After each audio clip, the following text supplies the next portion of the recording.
Deputi Pendanaan dan Investasi Otorita Ibu Kota Nusantara Agung Wicaksono mengatakan, proyek infrastruktur yang akan digarap swasta itu mencakup pembangunan perhotelan, rumah sakit, pusat perbelanjaan serta pusat arena olahraga. Ini baru spill, minggu depan akan dimulai groundbreaking pembangunan IKN dengan investasi swasta.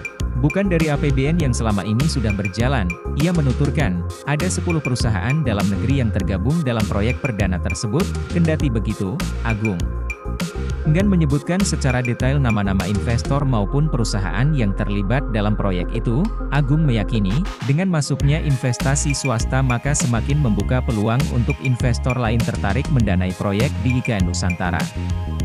Maka dari itu, pemerintah terus membuka kesempatan bagi swasta untuk terlibat dalam mega proyek tersebut.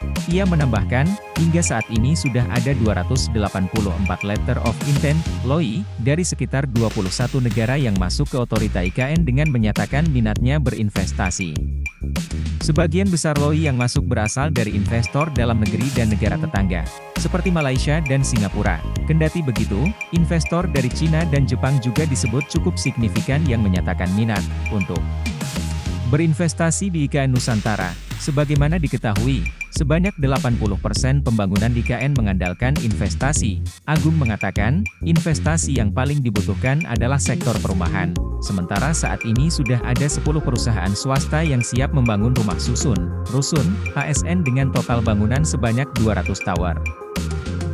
Sebanyak 10 investor tersebut telah memasuki tahap letter to project untuk selanjutnya lanjut ke proses feasibility study, FS. Agung menargetkan, proyek rusun ASN garapan swasta ini bisa dimulai pada akhir tahun 2023 atau awal tahun 2024.